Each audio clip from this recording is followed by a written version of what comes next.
Assalamualaikum warahmatullahi wabarakatuh. Alhamdulillahirabbil alamin wassalatu wassalamu ala asrofil anbiya'i wal mursalin wa ala alihi wa sahbihi ajmain.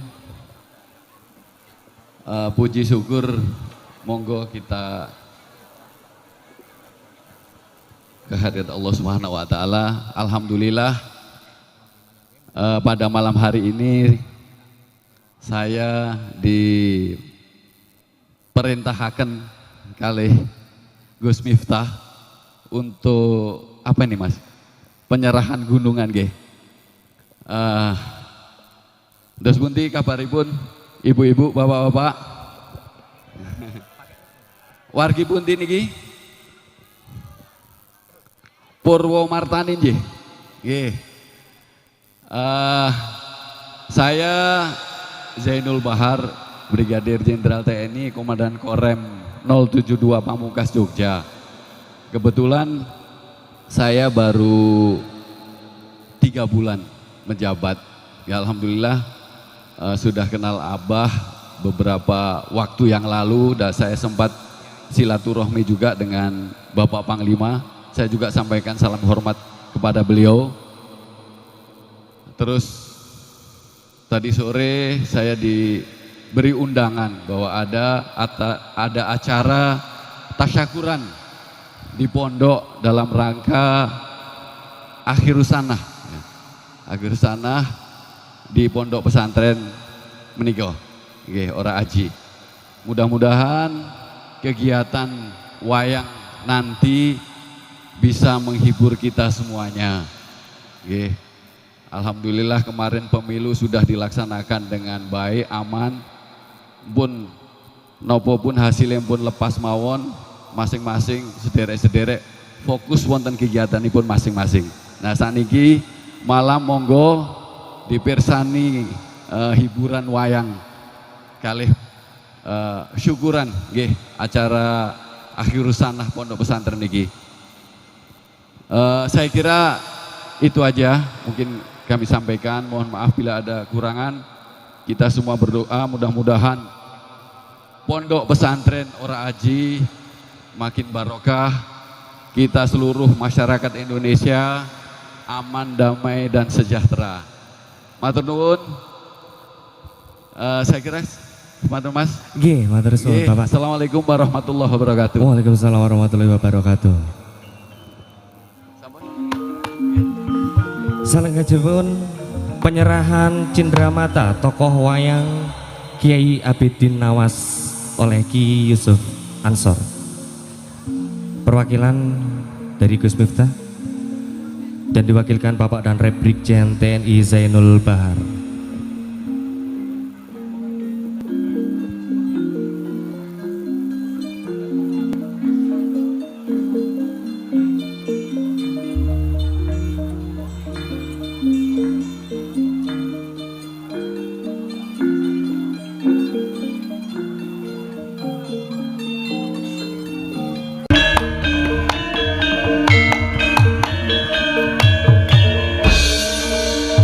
Ya Allah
Sallallahu Nabi Muhammad.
Sesardi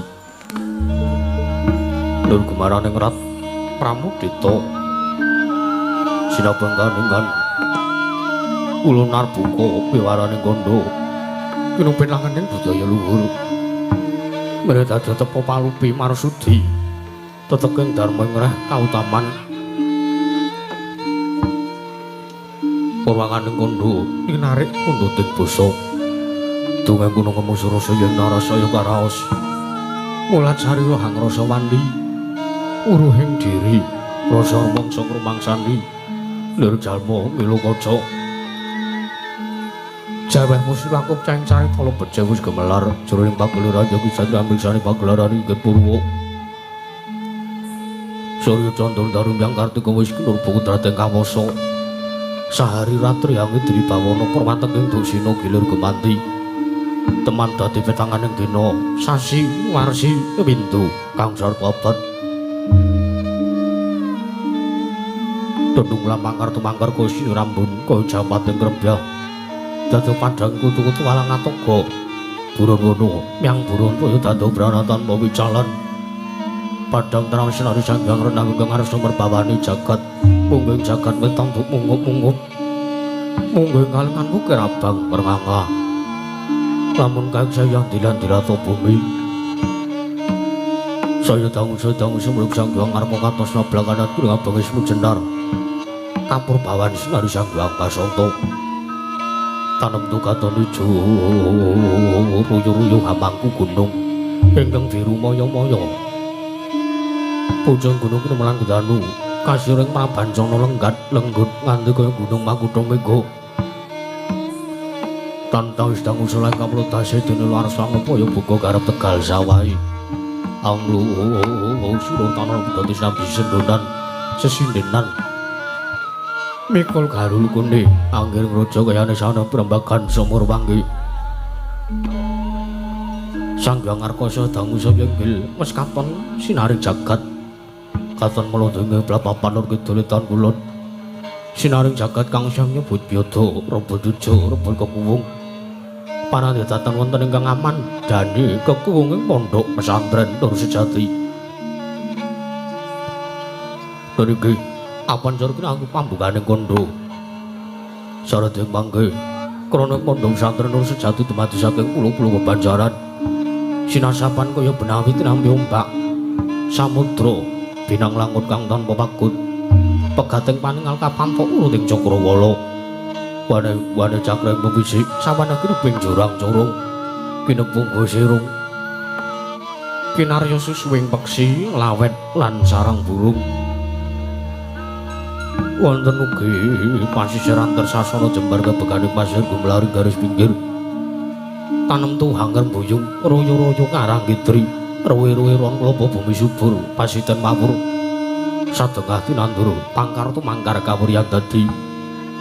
Gunung-gunung bebanjengan ngrangsang langit lenggak-lenggok lambang toya tuwin mijil saking sendang bening mentir tandhi. Iline pinara para palmit ampi waduk binendung-bendung kinarya hangilene sawah nyang pategalaning Nara Kesma. Mokal panguling tenebasa danten musat jengkang sara sedaya tinanduran kang murah kapi pandya betari siliang dal pasabinan Yaya Rukmi Sari kang pinanggo Pratiwi.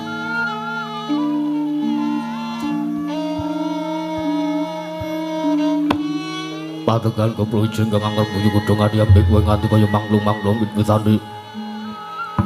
Polo kependhem, polo kesimpar, polo gumantung. Sadetanku jiwa cinawi tukulan kang maweh kesaras sanding diri. Ingon-ingon raja kaya tewen sansaya ngrembaka. Lamun siang aglaring mangkunan. Lamun wanci sarap surya samya mulih marang kandange dewi-dewi. Tatanana carane kandhang nganggo kranjeng palang labet tebih saking tindak Durjana Cuti. Samya sayek saeka kaptya karo luhuring rusa bangsa. Tuwin pondok pesantren Nur Sejati. Dewi binasa kinalku semanten pondok pesantren Nur Sejati nedya ngancik marang jaman Cana. Panjang kunjung pasir pawukir Jinawi. Gemah Ripakarta Tata Turaharja. Dasaryo papan gedhe upare padhang jagate durut kukuse turta adukun carane turta kasusuring manca praja. Lah sinten to wau ingkang minangka dados panata agama pamomonging praja. Penanggira den ucapna nenggih Sang Kyai peparap Sang Kyai Abdil Nawas ya Sang Gus Abdil Nawas.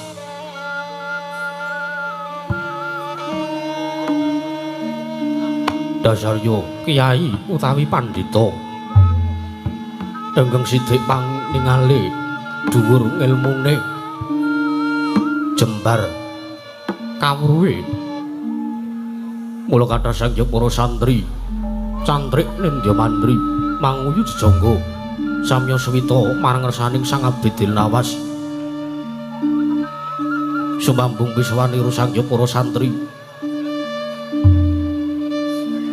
ingkang sowan wonten ing samadaring pondok pesantren Nur Sejati dumadi saking peranganing sangya para satriya pandhita brahmana miwah senopati ingkang lenggah wonten ing ajengan piyambak menika Warnanira Panengah Pandhawa satra ing Madukara kekasih Sang Raden Arjuna ya Raden Janaka ya Sang Kunti Wibadsa ya Sang Kumbang Ali-ali ya Setya Margana sumambung ugi wonten Piswanira Pandhita Kendali Sada peparap Sang Begawan Anoman ya Resi Mayangkara ya Sang Senggana Sang Senggana mengkeraken pulgaipun satu ngrandu kumbala nggih Sang Raden Antasena datan kantun ugi Senopati Negaring Darawati satu garba ruci kekasih Sang Raden Arya Setyaki ya Tambayuda ya Yudana Wresniwira Bima Kunding Singa Mulanjaya Tegambar Blabar Yaya Samudra datan Potebi sangya para santri ingkang samya sowan wonten ing Pondok Nur Sejati dadon nalika semanten samya atupan dengkul jejel riyel arepet-pepet pipit datan posela laban sangkantheng mara siba ing Jawi Ambudak gendera rerontek umbul-umbul keterang danu yaya monting mangsa labuh payung megar menti jamur bare mangsa rendeng tumbang ngrangap wis gati ngarani mangsa katiga parandikan tidom jinem madeng pepanggihan agung pawiyatan Pondok Pesantren Nur Sejati datan-datan gudungan ngobas sangkira datan mambah kapersa mung swaraning pradonga mewah waranggana sigra murmani pangandika dadya kumanggule wijri pandika Sang Gus Abdi Dilnawas ingkang dereng kababaring lisan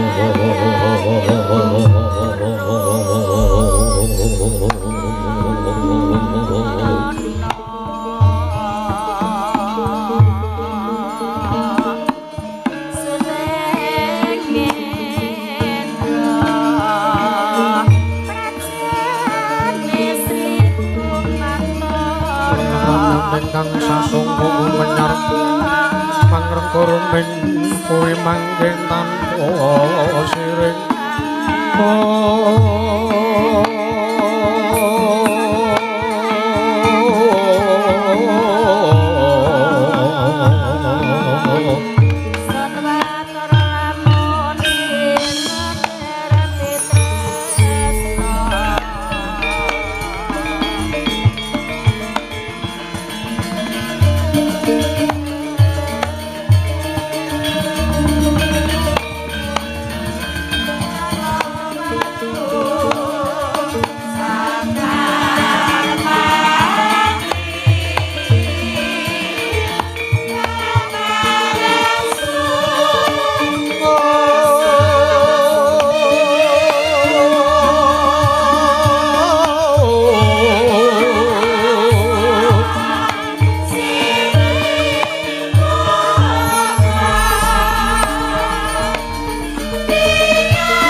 bektine marang kawula Gusti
priyasmana marang risang kadirate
sasetyane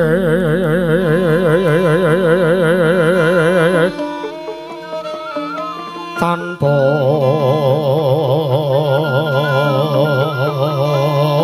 tatya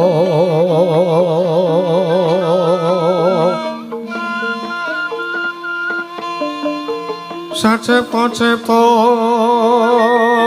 tan kole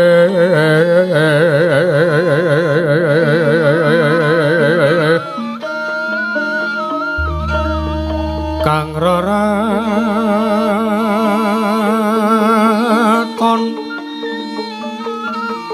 raton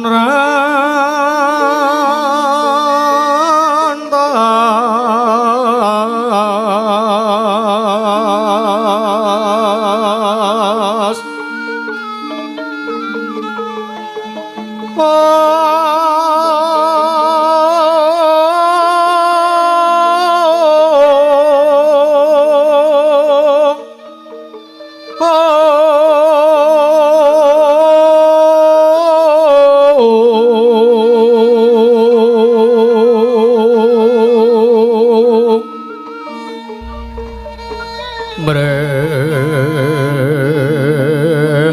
luhur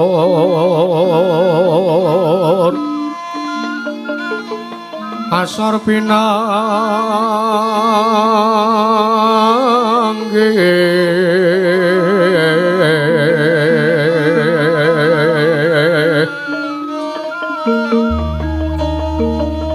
pependukung nakane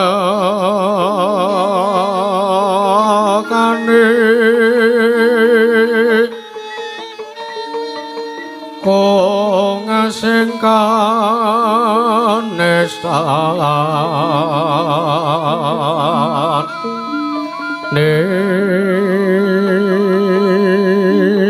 nipun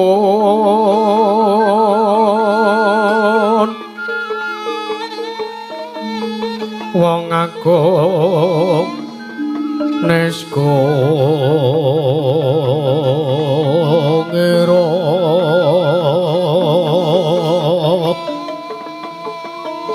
sutireng wirang jre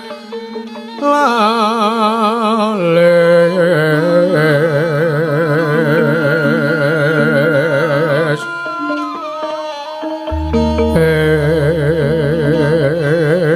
enggang ciletan tolero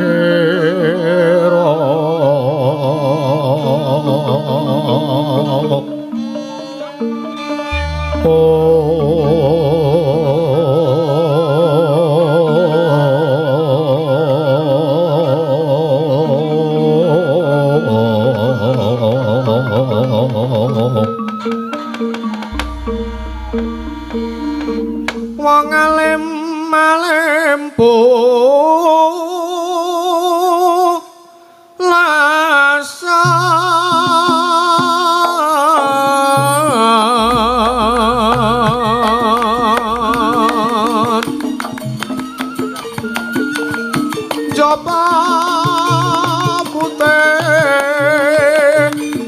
jero kuning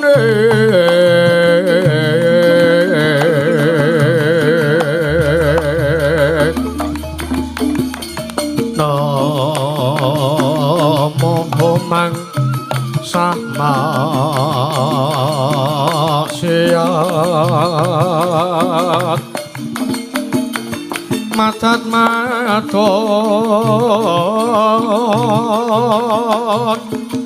meno maen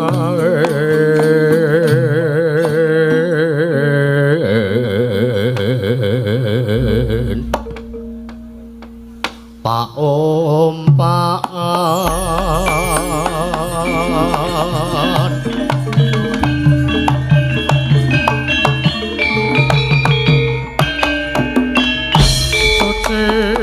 suci bentusi kelare mung kinarya apa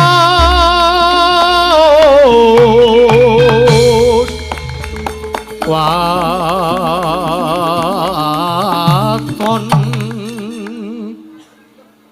nirwaton niro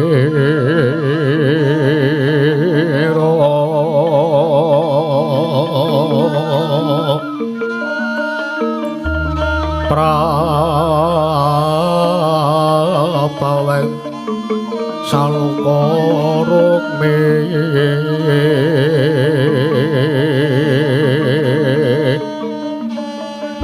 kabeh-kabeh amang roti ngalira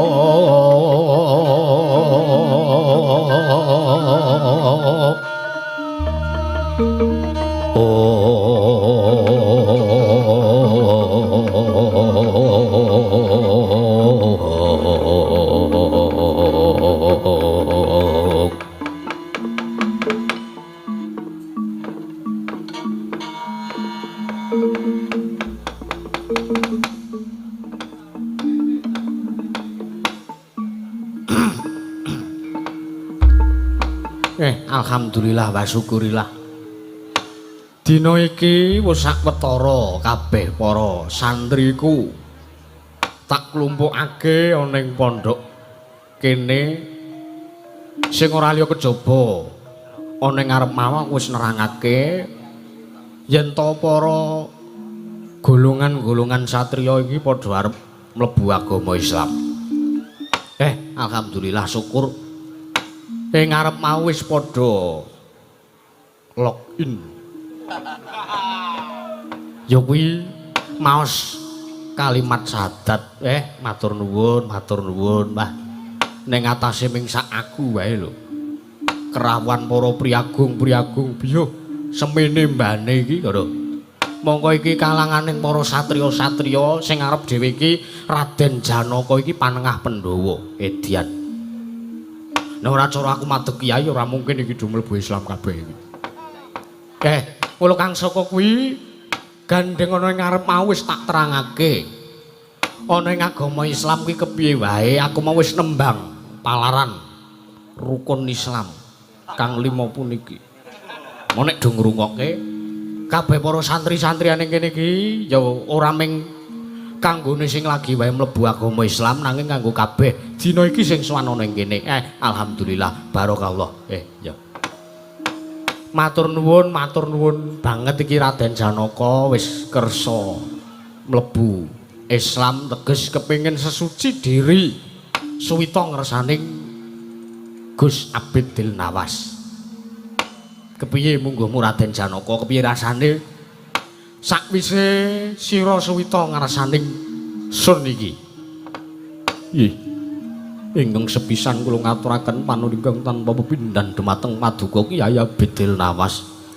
Awit ngandika sampun paring sakbiyantu dumateng ingkang abdi Paduka Punarjuna.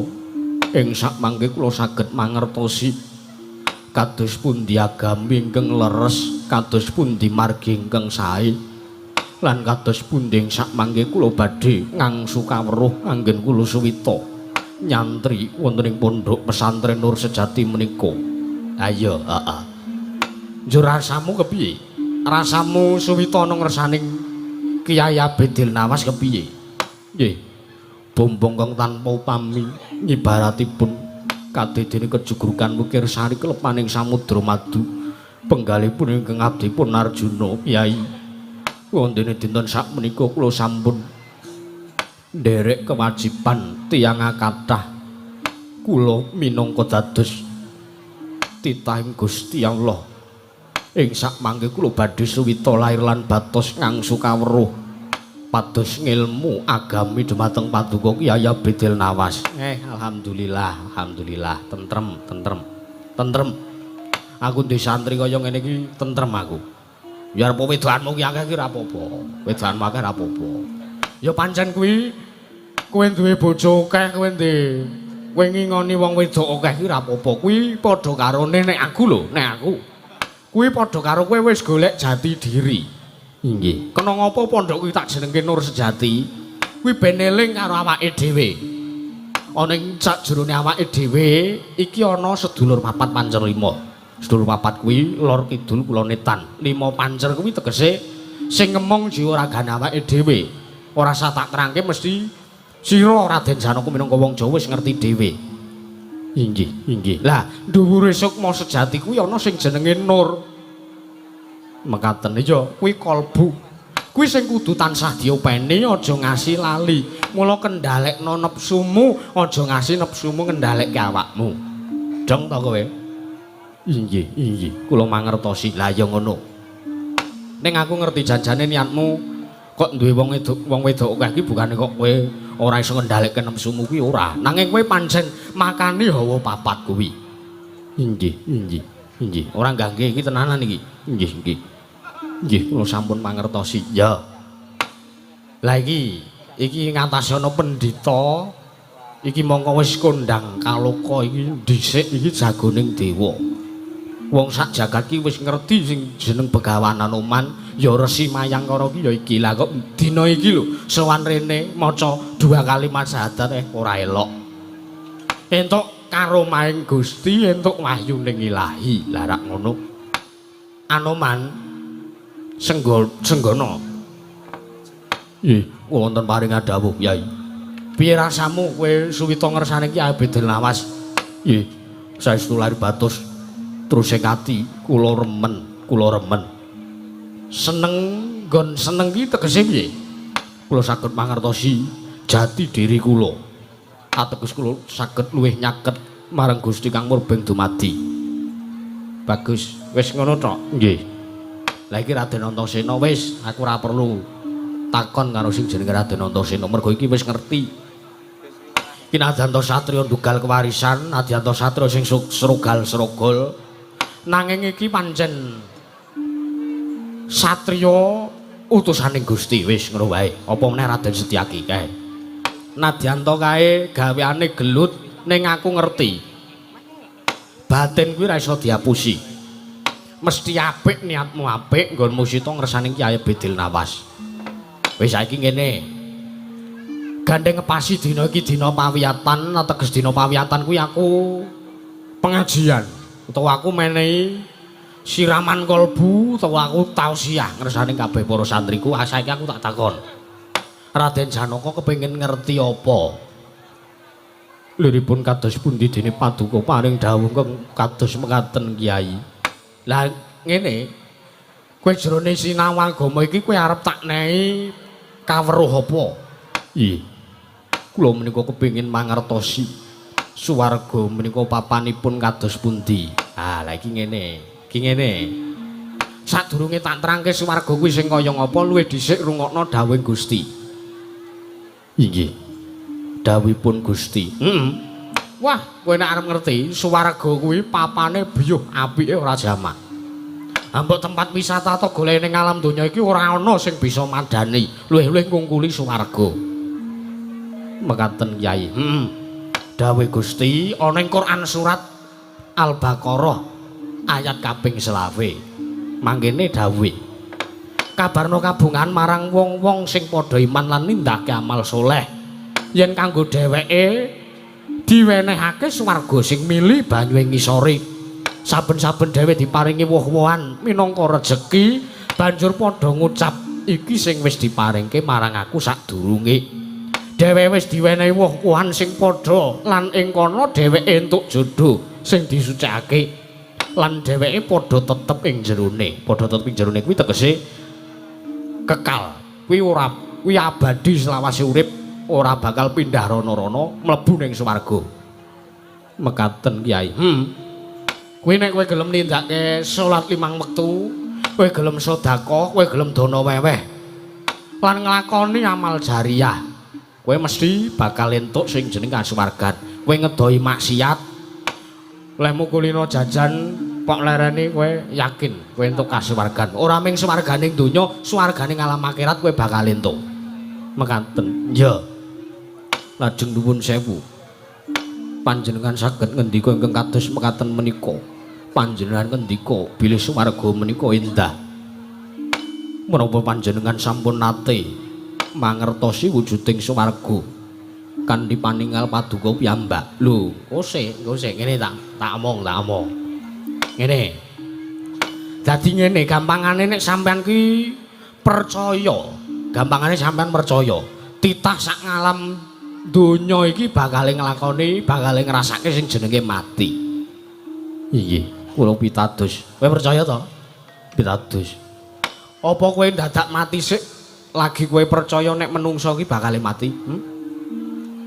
Apa kowe kudu modar sik lagi kowe percaya nek kowe menungso sak jagat raya iki bakal ngrasake sing jenenge mati?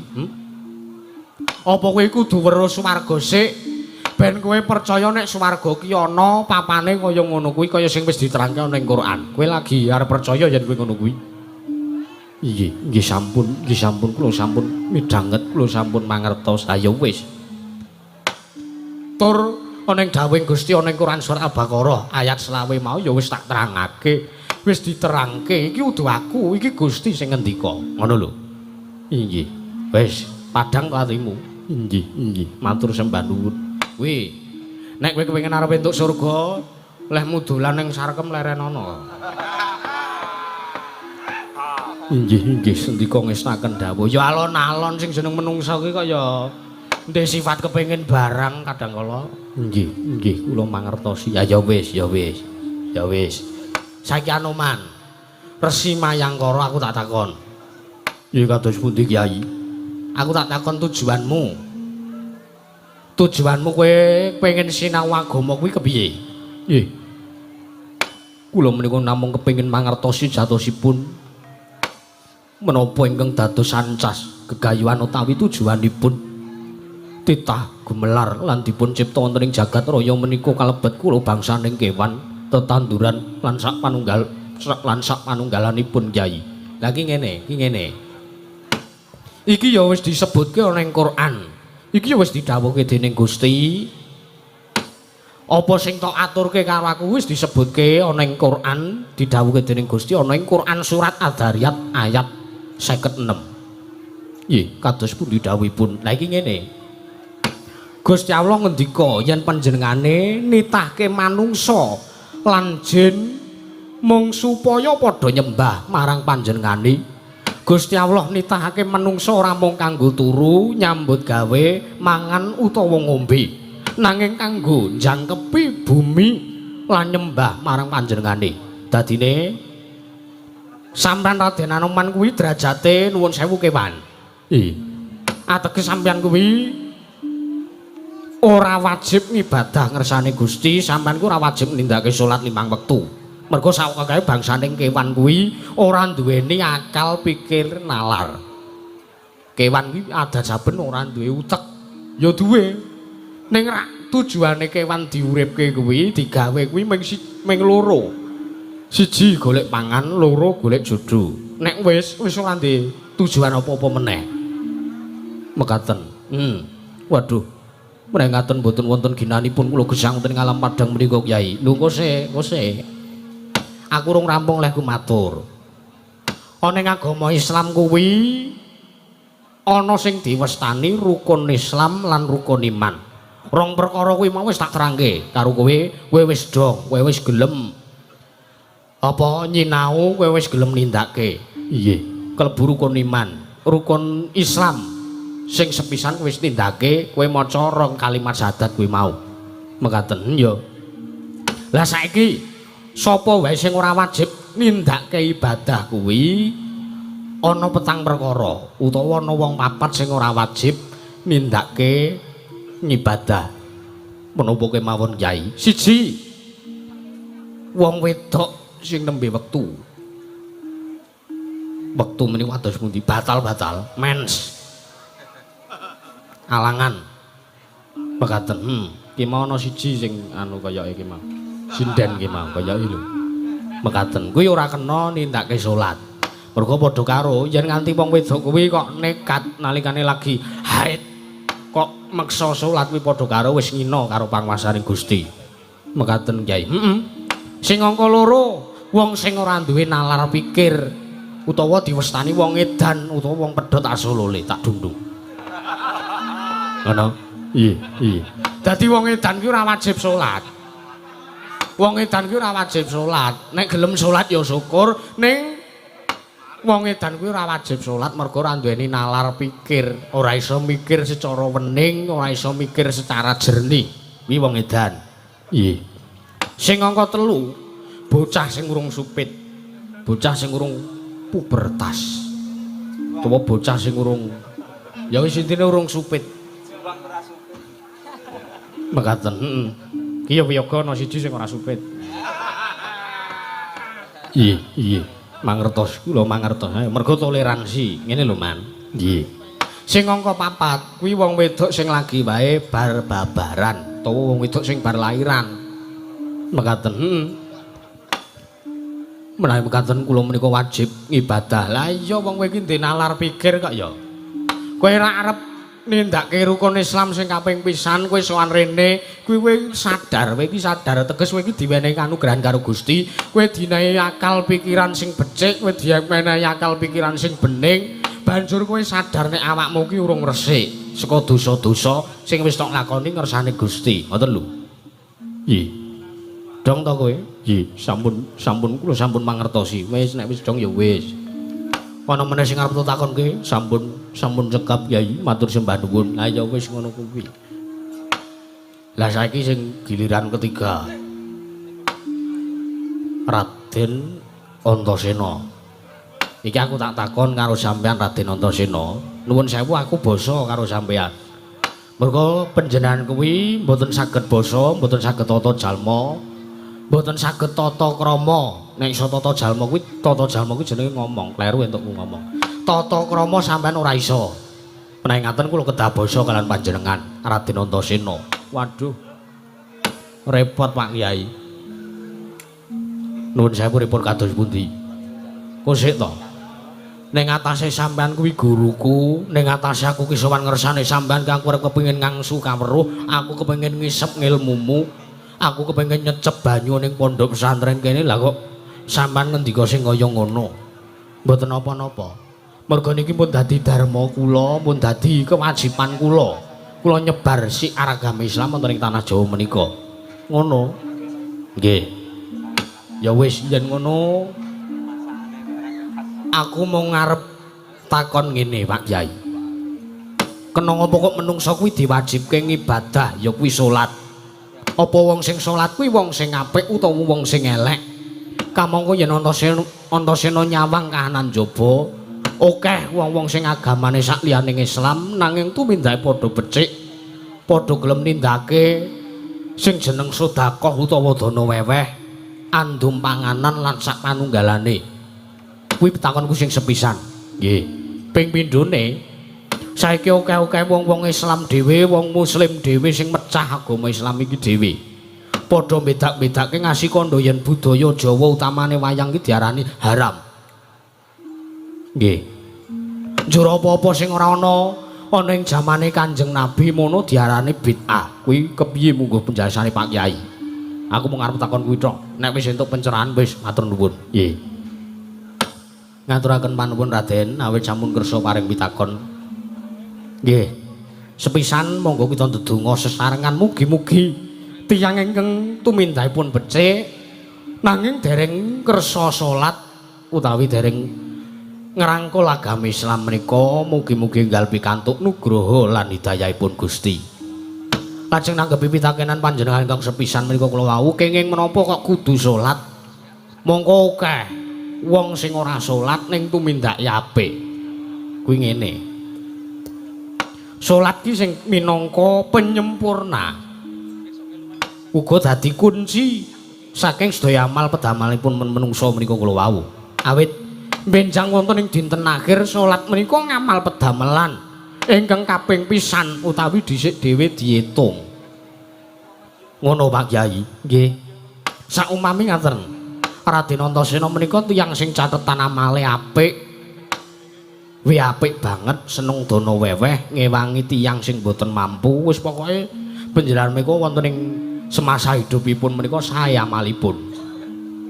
Ning nuwun sewu, panjenengan menika mboten nindakaken salat. Lajeng Gusti, lajeng mesti kemawon Gusti paring pitaken nalikanipun amal paduka dipun etang. Kunci mundi Antasena? Kunci mundi sing dadi minangka jangkepe amal ibadah mundi?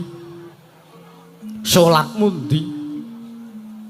Iki tak delok catetanmu amalmu apik akeh banget ning salat mundi kuncine ndi ben kabeh amalmu iki iso dienggo iso pok nggo urip ana ing alam akhirat pok nggo sangu selawasing urip ana ing alam akhirat kunci mundi sampeyan ajeng paring mangsulan apa ajeng matur napa kalih Gusti sampeyan ditakoni ngoten niku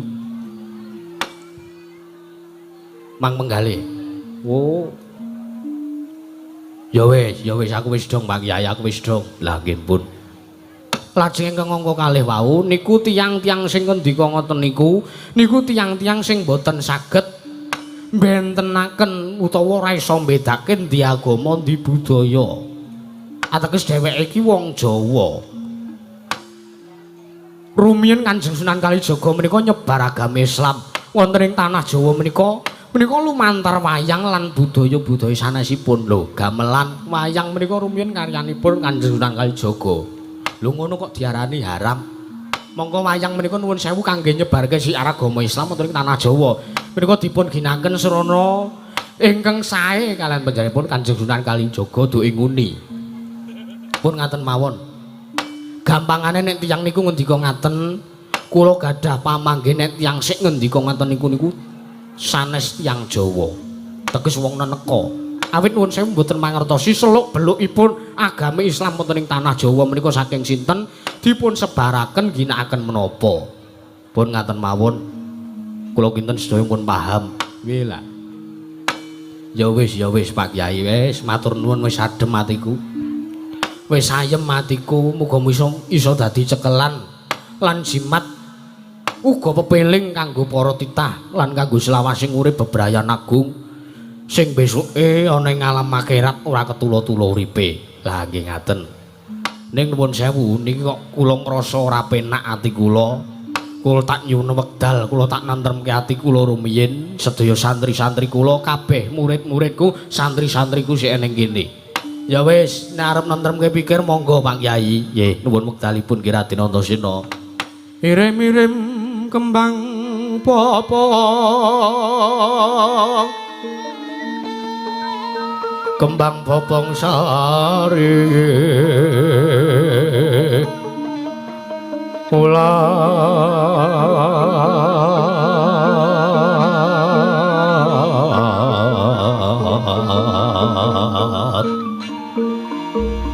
kembang popong tratebang rara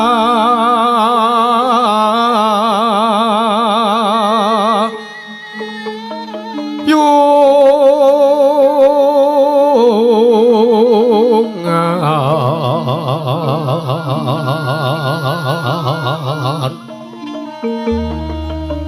rung maleng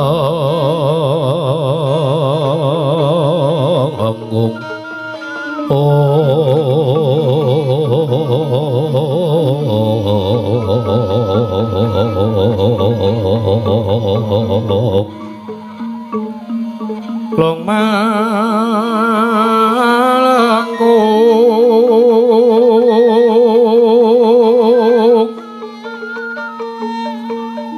lambat kang sarwe papulatan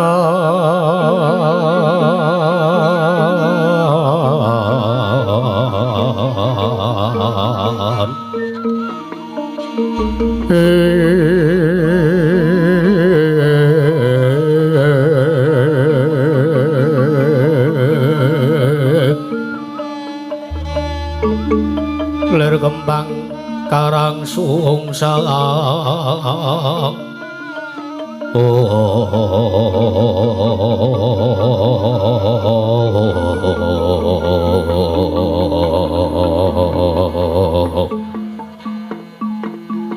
ler kembang karang sungsang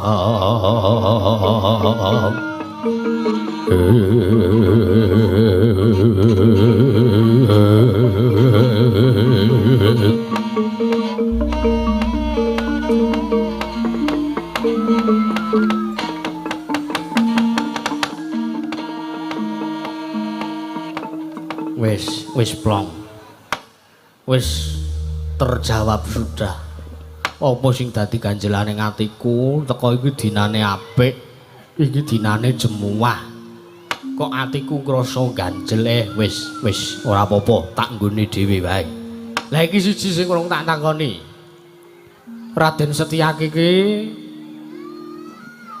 suwita ngersane Kyai Abdil Nawas kuwi ancas tujuane apa nuwun sewu Kyai kula menika kepengin ngrengkuh utawi sinau agama Islam menika awit kula maos buku kitab buku buku babakan apa buku ingkang mratelaken kados pundi sifat-sifat lan kesaenanipun Kanjeng Nabi. Oh ya apik ya wis aku percaya teges kowe lehmu melu aku iki ora kok kowe rubuh-rubuh gedang kuwi ora. Ya wis ngono bae. Sik. Iki kaya ana arep sing teka. Mula aku tak njaluk sampean-sampean kabeh iki, santri-santriku kabeh iki luwih dhisik minggir. Iki ana tamu sing arep teka. Tak jagongane, tak petukane sing apik-apik mergo iki aku ngrasa iki jagongan kudu intern karo aku mergo iki nyangkut marang kahanan Pondok Pesantren Nur Sejati.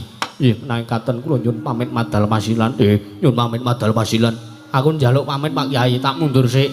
Ngati-ati kabeh para santri-santriku.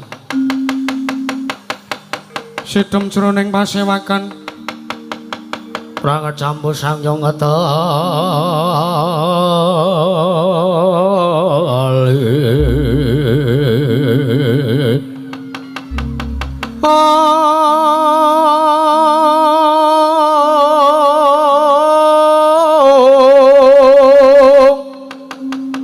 nalendra marwa sing sangkatre kumulung mangrompak ing wadya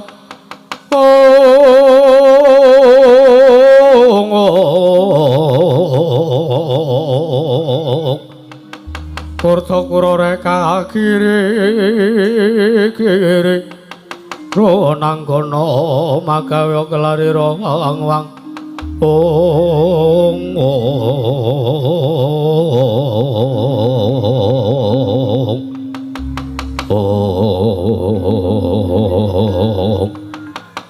tidak madaring kawontenan wonten sak madaring Pondok Pesantren Nur Sejati nalika semanten datanmu badatanmu sik samya midhangetaken pangandikanipun Sang Kyai Abdil Nawas nalika semanten dadya kanyut minangka warju kanyut jare wong inang warju jare wong keca pinangu durung abang durung manding kasaru dasaring pertala pihak ngarsa tangkeping mriko pasiban bono amuk apa tukang dadi darunane para macan modri gajah kemedhun saka wantelan Jawi Amung rawuhipun utusan saking negari Ngastina Pandhita Suka Lima miwapate negari Ngastina nggih Sang Rekyana Patih Harya Sengguni miwah Sang Tapa Begawan Dune ingkang pantun minggah madaring pondok repaper pindho sata mataga kegakan samya mulat mangrombaing para santri kancana daya piyak-piyak jaluk dalan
Sinongwati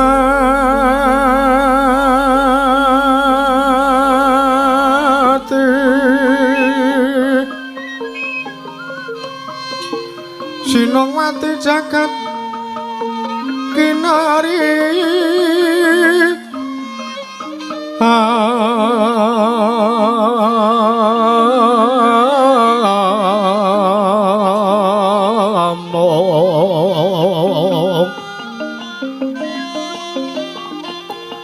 Mbak lumembah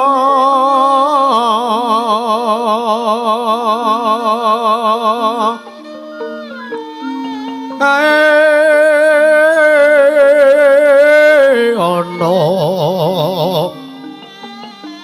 bale lumut tamra kanggeng awito denceng-dencengan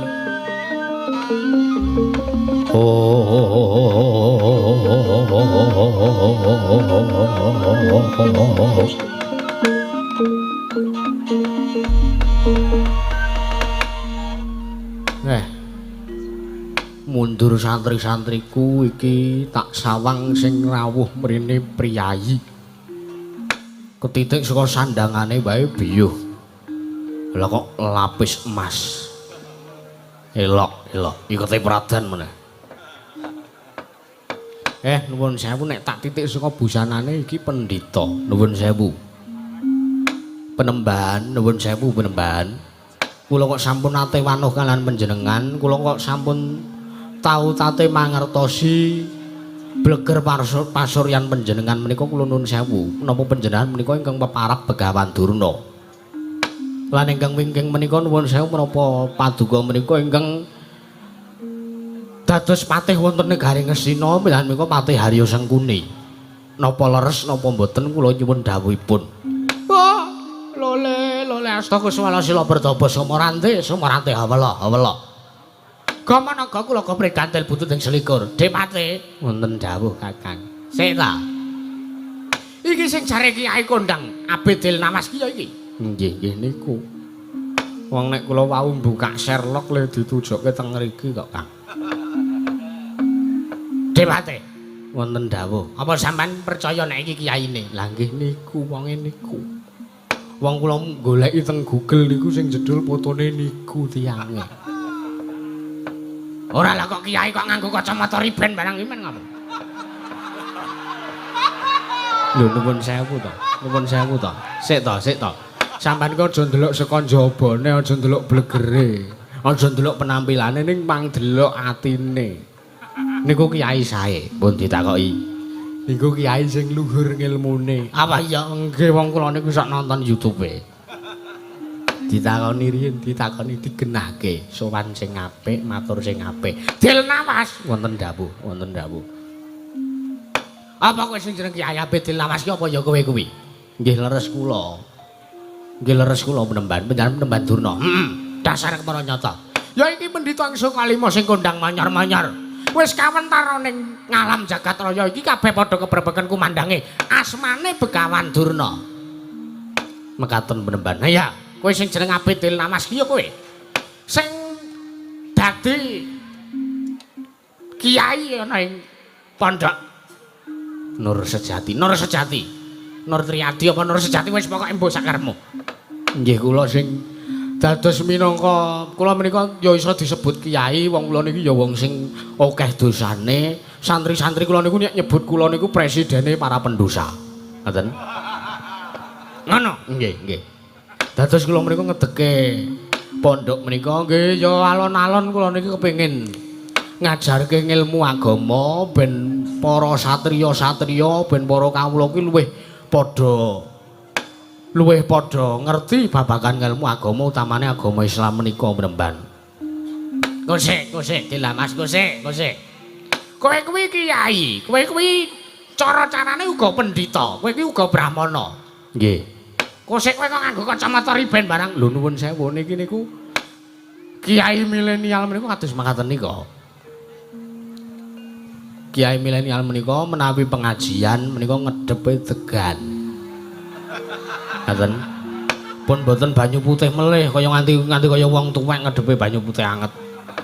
Kiai milenial menika kiai jaman saiki menika kudune ya dep-depane degan. Nah niki enten buah to niki anggur. Terus niki degan. Nah niki kopi.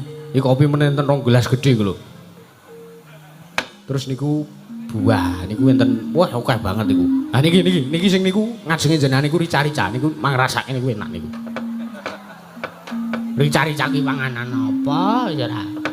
Nuwun sewu menika Begawan Durna ingkang sepisan kula ngaturaken kasugengan dumateng Paduka. Selamat tekaku selamat tekaku. Patih Sengkuni kula ngaturaken kasugengan. Ya selamat Dilnawas selamat. Nggih. Nuwun sewu kula badhe nanjaken kula kok kaget ning atase mung sak pondok kula kok kerawan priagung. Ngene ya Dilnawas, kowe sing sepisan kowe ora sasok merendah ngono kuwi. Kowe ora sasok kowe kirane kowe nek pancen kowe iki wis kiai kowe ngrasa kowe kondang kowe iki wis ora sasok dadak sok ngono kuwi. Kowe sok ngelek-elek awakmu dhewe ora usah dadak ngono kuwi. Mergo pancen kowe iki wis kiai kondang tenan. Aku dhewe ngakoni nek kowe iki kiai sing kondang ning ngene ya Dilawas ngene. Kowe iki kiai kondangmu ki ora kaya kondange Begawan Durna. Teges kowe padha karo Begawan Durna kuwi sing luwih dhisik kondang timbane Dilawas. Begawan Durna wis ana, wis suwe malah wis matahun-tahun aku dadi pendhita ning Pertapan Sukalima. Kowe lagi jedul, kowe iki ibarate kembang, kowe iki kembang sing dadi lagi mekar-mekare, mekasan akeh. Sanggane para kembang sing arep necep madu ana ing sak jerone kembang kuwi mau. Ning ngene. Sowanku ki aja mbok kira kok aku arep menehi punjungan karo kuwi babar pisan ora. Sowanku ki aja mbok kira aku arep serawong karo kowe aja mbok kira ngono aja. Mergo sowanku iki aku ora nrimakake. Aku ora nrimakake kowe pondokmu kowe madeg ning kene aku ora trima. Aku ora trima Dilawas. Lho nuwun sewu. Kula ngedeke pondok wonten mriki menika nggih lahan kagungan kula piyambak. Niki riyen leh kula nebas menika kagunganipun leh kula numbas menika kagunganipun Brahmana saking Pertapan pundi kula pun lali. Nggih mriki niki riyen riyene Pertapan. Ning pun kula tumbas, pun kula gaweke sertifikat, pun kula lunasi niki sakmenika dados hak milik kula. Nuwun sewu. Tur niki kebawat keperintah wewengkon negari Ngamarta. Ora kae. Sing baku sowanku iki sing sepisan ngene, aku arep ngerti kelawan pondokmu. Engko sik kae mburi Pertapan iki kae kok kae ana kae apa kae? Pundi? Kayak ana bedhug gedhe banget. Oh nika masjid kula. Niki masjid Nur Karomah nggih niki. Niki sing kinaryosa ibadah sanggih para santri-santri kula nggih niki. Lah ngajeng niku gedung niku asrama. Niku sing kiwa niku asrama putra. Lah sing pojok mriku niku asrama putri. Dados kula pisah.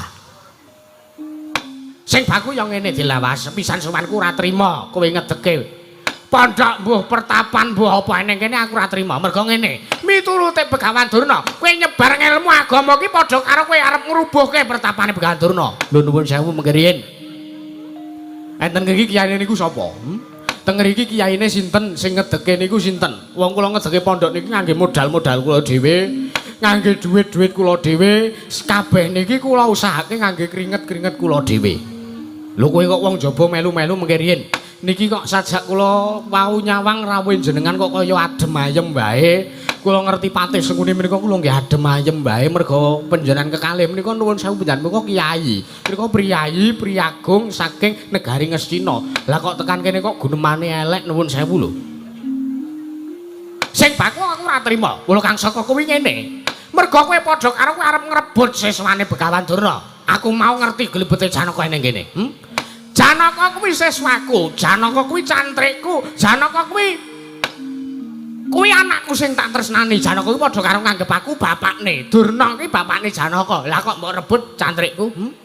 Nuwun sewu. Kula wonten mriki-mriki mboten nate kok sing jeneng ngrebut cantrik, ngrebut santri, ngrebut siswa mriku babar pisan mboten tau. Niku do teka karepe dhewe merga ngerti nek kula niki nuwun sewu mboten kok teges kula ngapik-apik awak kula dhewe niku mboten. Merga ngerti nek sing kula ajarke niku ilmu bab agama, bab kabecikan. Nuwun sewu jaman sak menika pun boten zamane wong adu ilmu kebal. Jaman sakniki menika pun boten zamane ngadu ilmu sing jare iso ambles bumi, sing jare iso mabur, sing jarene aji lembu sekilan jaman sakmenika pun mboten wonten.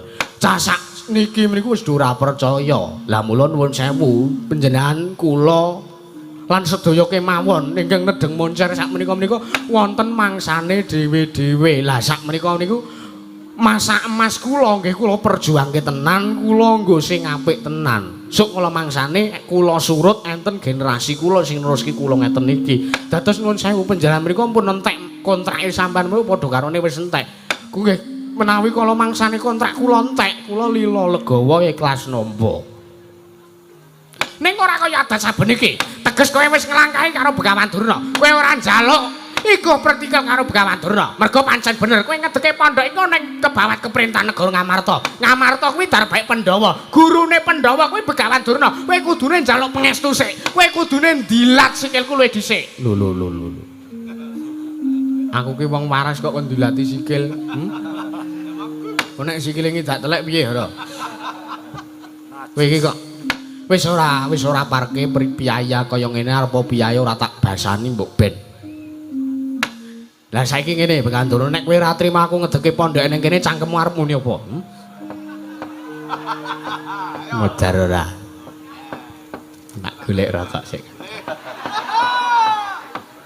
Bar tuku 3 bungkus kok arep minggat wis ben to menengo. Jur kowe ora trimo karo aturku. Babar pisan aku ora trimo. Wong sampean ngomong kaya ngono kok. Aku ngedeke pondok iki aku ki arep niatku ki apik. Niatku ki ora kok arep golek saingan, niatku ki ora kok arep gontok-gontokan karo wong liya kuwi ora. Aku ngene iki ya toleransi wis lakum dinukum waliadin. Untukku agamaku kanggomu agamamu. Dong ora. Sing baku aku ora trima. Kowe gelem tak kandhani srana alus bubarna pondokmu iki bubarna. Nek kowe ora gelem tak kandhani srana alus kowe paksane kowe tak ruda paripeksa. Kowe tak ruda paripeksa jaga jakang sing jero beteng sing kandel del lawas.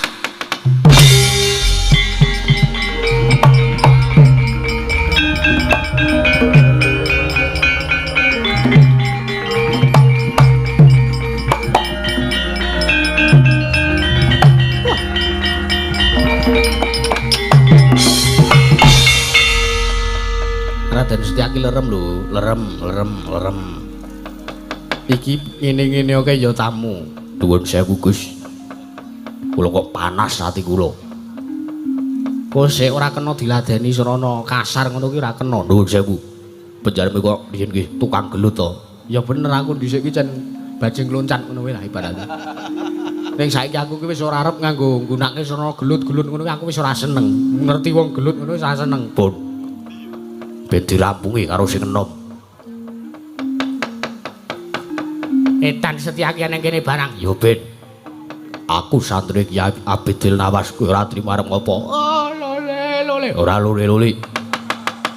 Kowe ngina kyaiku padha karo kowe ngina santrine. Njur karepmu arep piye Setyaki? Metu njaba ora metu njaba larak siramu. Wah, depate. Pripun iki depate? Pripun iki?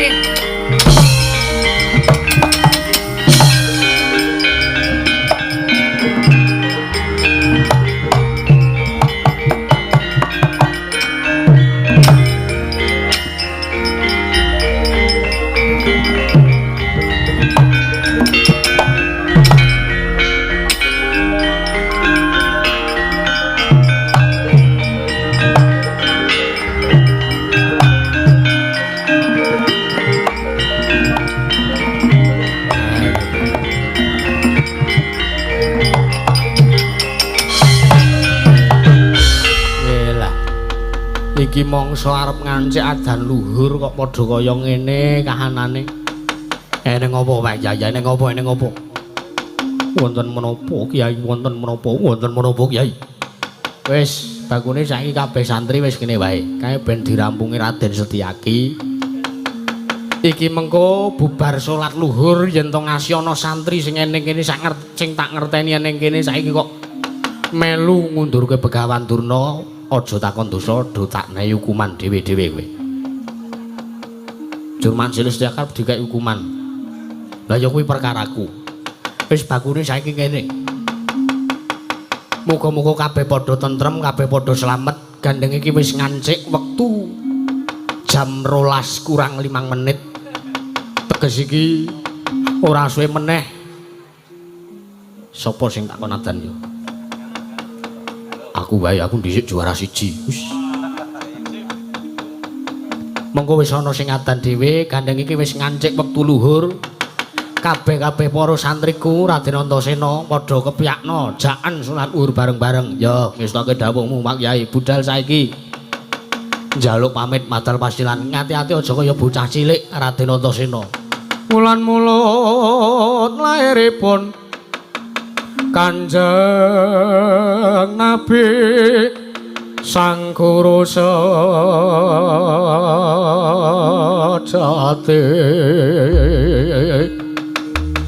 Ramane Sayyid Abdullah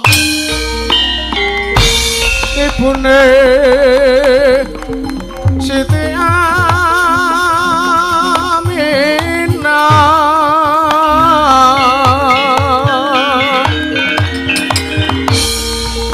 paning Mekah lahiripun ing Madinah Madeg Rasul